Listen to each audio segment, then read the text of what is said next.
तर मित्रांनो, जर तुम्ही शेतकरी असाल, तुमच्याकडे गाय म्हैस शेळी असतील आणि तरीही आजपर्यंत तुमच्याकडे पक्का गोटा नसेल, तर आजचा व्हिडिओ शेवटपर्यंत नक्की बघा. कारण सरकार मनरेगा योजनेतून 2.5 लाख रुपयेपर्यंत गोटा बांधून देतो. पण ही माहिती अनेक शेतकऱ्यांना माहीत नाही.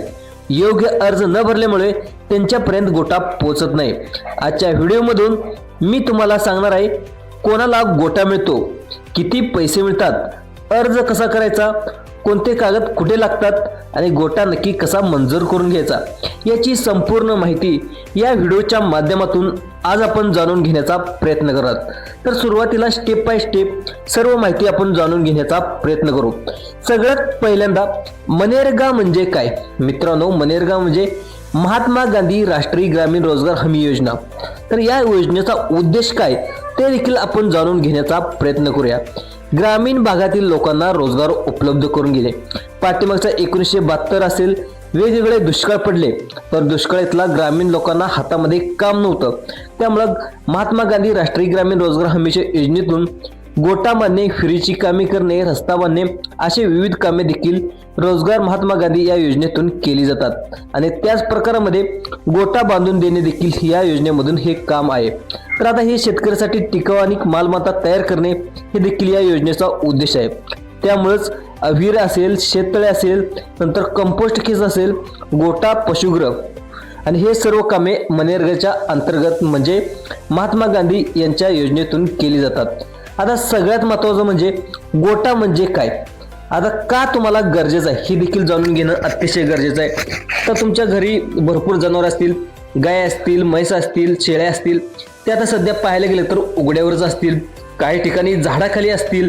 तुम्ही वेगवेगळ्या गोष्टी थोडंफार तुम्ही झाडाचे फांद्या बिंद्या टाकून छप्पर बनवलं असेल, त्यात त्याच्यात देखील तुम्ही बांधत असाल, तर तुम्हाला आता पक्का गोटा तुम्हाला बांधण्यासाठी थोडेसे पैसे उपलब्ध नसतील, तर तुम्हाला सरकार मनरेगा या योजनेअंतर्गत 1-1.5 लाख ते 2.5 लाखापर्यंत तुम्हाला अनुदान देतं. हे अनुदान कसं मंजूर करून घ्यायचं हे देखील आता पाहणं अतिशय गरजेचं आहे. आता यामुळे पाहायला गेलं तर आता तुम्ही व्यवस्थित तर तुम्ही जनावरांचं संगोपन नाही केला, जनावर तुम्ही उघड्यावर बांधला, झाडाखाली बांधला, तात्पुरत्या तुम्ही शेडमध्ये बांधला, तर जनावर काय होते, महत्त्वाचं आजारी पडण्याचं प्रमाण देखील जास्त होते. नंतर तुमचं दूध उत्पादन ते देखील घटण्याचं प्रमाण असते. नंतर वारंवार तुम्ही आता ह्याच्यावर बांधला, शेळ्या बाहेर बांधला, तर लांडग्याचं जास्त तुम्हाला त्रास होत असतो. नंतर वासरं मरतात. ते देखील सगळ्यात महत्त्वाचं सरकार म्हणते की जनावराला योग्य निवारण मिळालंच पाहिजे, म्हणून मनरेगातून गोटा ही योजना दिली जाते. आता कोणाला मनरेगातून गोटा मिळतो हे देखील आता पाहणं अतिशय गरजेचं आहे. आता खूप महत्त्वाचा भाग आहे मित्रांनो.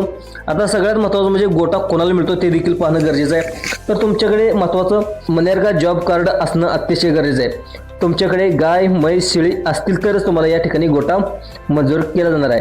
आता कोणत्या लोकांना सगळ्यात अगोदर प्राधान्य दिलं जातं ते देखील पाहणं अतिशय गरजेचं आहे.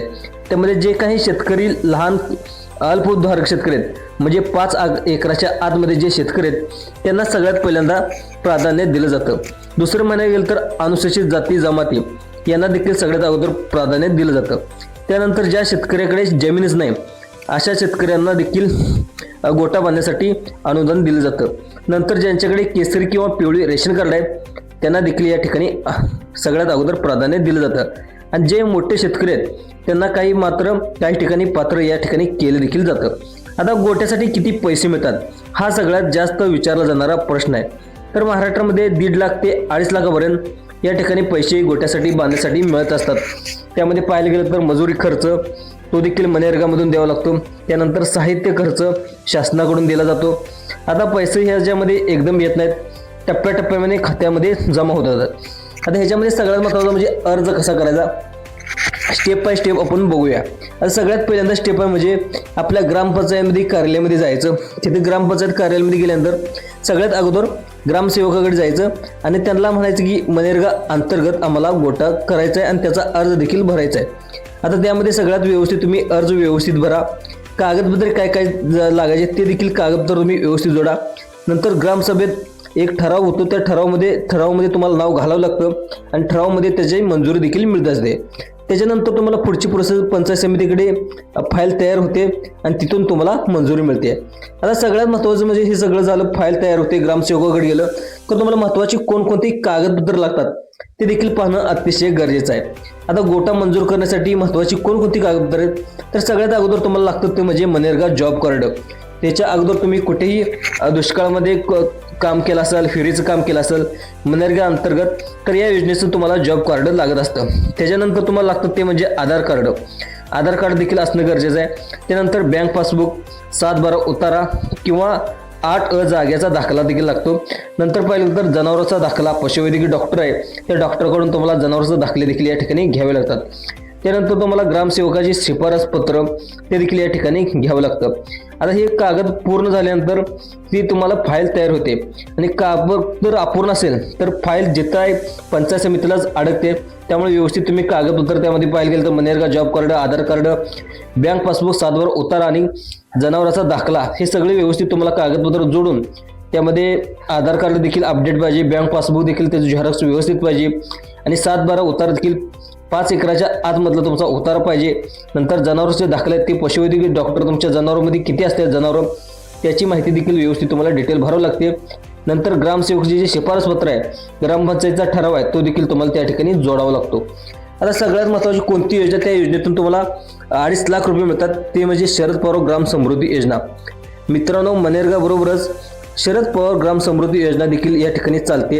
आता शरद पवारचं नाव घेतल्यावर त्यांच्या नावावरती योजना आहे, ती कोणतेही घाबरायचं कारण नाही, पण त्या योजनेला यांचं नाव दिलेलं आहे. आता या योजनेमुळे गोटा व्यवस्थित प्रशस्त होतो. शेळीचं देखील तुम्ही शेअर करू शकता, गोटा करू शकता. नंतर जे कंपोस्ट खत आहे, कंपोस्ट खताचं तुम्ही देखील प्रोजेक्ट देखील करू शकता. नंतर चाऱ्याचा प्लॉट देखील तुम्ही करू शकता. हे सगळं तुम्हाला एकत्र करता येतं. आणि हे सगळं तुम्ही गोष्टी केल्या तर तुमचं पशुपालन प्लस उत्पन्न आणि रोजगार देखील त्या ठिकाणी उपलब्ध होतो. आता गोटा मिळवण्यासाठी काही शेवटच्या टिप्स देखील तुम्हाला देतो, सर्वांनी लक्ष देऊन बघायचं आहे. तर सगळ्यात महत्त्वाच्या टिप्स लागतात ते म्हणजे बघा, सर्वांनी लक्ष देऊन बघा. तर सगळ्यात महत्त्वाचं म्हणजे ग्रामसभेला आपण नक्की उभं राहायचं, म्हणजे तिथे उपस्थित राहणं अतिशय गरजेचं आहे. म्हणजे तुम्हाला ग्रामसभेला आता तुम्ही अर्ज केला, ग्रामसेवकाकडे गेला तर तुम्हाला गोटा मिळण्यासाठी तुम्ही अर्ज केला